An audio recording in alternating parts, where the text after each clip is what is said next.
Hey guys, it's Aden Gray here, back with another video. Today's video, we're going to be talking about how I film my B-roll advertisement type videos. Let's get into it.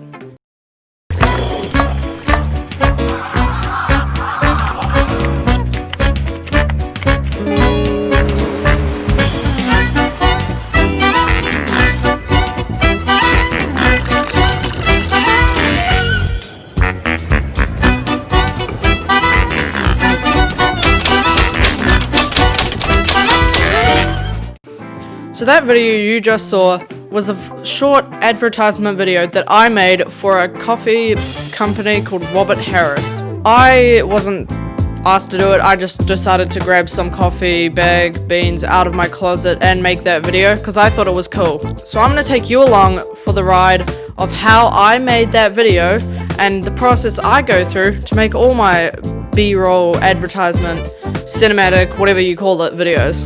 So let's get started. By the way, if you want to leave a subscription below, that'd be totally awesome.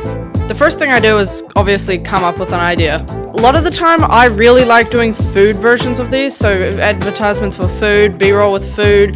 If the B-roll wasn't going behind something like a documentary and it's just for fun, I really like doing it on food. So I go into my cupboard and I look around for something that I could think of a sequence. Like a couple days ago I filmed one for crumpets, and I had tea and I had crumpets, I had spreading and all that. But with this one, I just went in and I saw this coffee bag, and I thought of the process of making coffee and how it can be made into a cool video. So after that, I then grab my notebook that I've mentioned in a few of my videos now, and I start writing my shot list. The shot list is a short list of all the processes to make it, and all the movements you can. So let me elaborate on that. So with coffee, you have the, say, grinding of the beans. That's a movement, and I'll put that down on my shot list. Then I have a few markers going off from that, saying movements with the camera that you could do.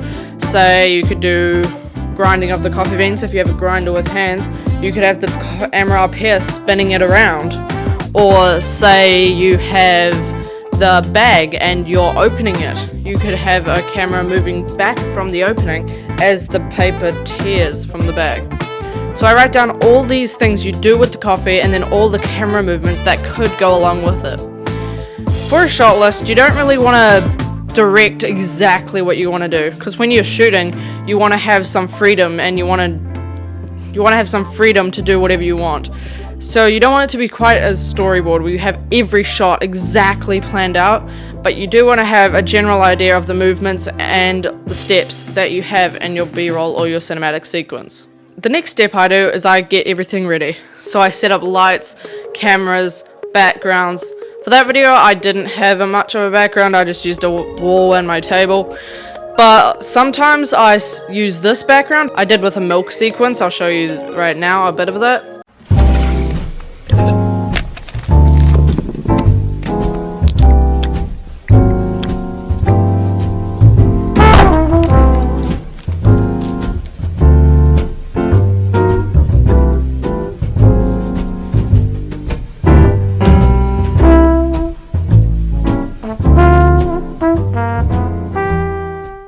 And I used that, and I used a tungsten light to light it down so I could have a nice homely warm glow, like it's like Christmas and you're in the fire and you're eating some hot chocolate or some chocolate milk. So I start off by setting everything up and I grab everything out. Say I'm using a gimbal for the video, I grab my gimbal out, make sure it's all powered up, camera, lights, scenery, all that. I always set that up before I start doing anything else. The next thing I start doing is I start filming. So I look down my shot list and I'm like, okay, what are the steps of making this? For this ad, I didn't want to have it too long because I wanted it to go on Instagram and I didn't want it to be over a minute before people lose interest. So I just thought, okay, the bag, you want to show that? So I slid it in. Then you want to show a spoon in taking it out of the bag and pouring it into your hand. And then for this, I wanted to be a bit more creative. I didn't want to just grind it and take all that time doing all that boring stuff. So I decided to make it all faster. I would have a sequence and I'd have putting the beans in my hand and then squeezing them, because obviously you can't squeeze coffee beans to make coffee, but I had that idea and I just used a funnel on top of my hand and I poured the coffee into that funnel to make it look like it was just coming out of my hand. and I thought that was quite cool and creative, and it just cut the time down for the Instagram. So yeah, I've finished shooting the video and I've came up with all these ideas, and you can do all the different movements and stuff from your shot list. And since the shot list isn't like a storyboard, it isn't cut out clear for you, you can decide what to do on the spot as you do it to give you some creativity. So the next thing I do is I take all my footage, I pack up, and I move to the editing. This is an important part.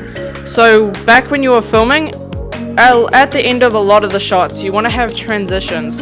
So say you're moving the camera down, then you have a whip to the side, and then the next shot you whip in, and you can sync it together to make it look seamless and smooth. That's a big part of it, and you have to use close techniques in the editing room. So I'm not going to go exactly over every little detail about this, but usually you have to just seamlessly add them together in post, and then add transitions and stuff.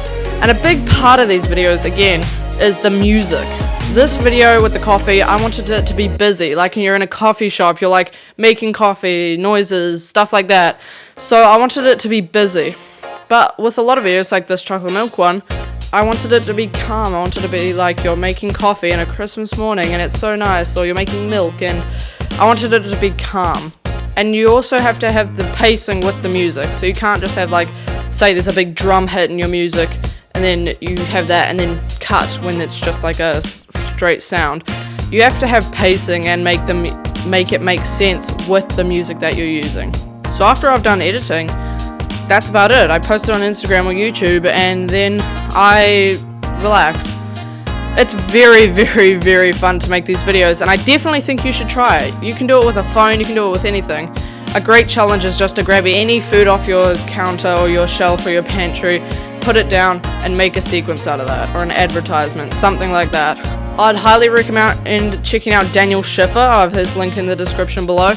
I get a lot of inspiration from him because he's really good at this stuff, and he's been doing it for a lot longer than I have. But I definitely recommend checking him out. By the way, if you want to leave a subscription below, I'll just remind you again, that'd be awesome, and I'd really appreciate that. So yeah, that's all I really have to talk about now. I really hope that you guys do go out and try this, and I really hope you enjoyed my video and my sequences that I just showed you today. And yeah, I guess all I have to say now is thank you for watching this video. Bye.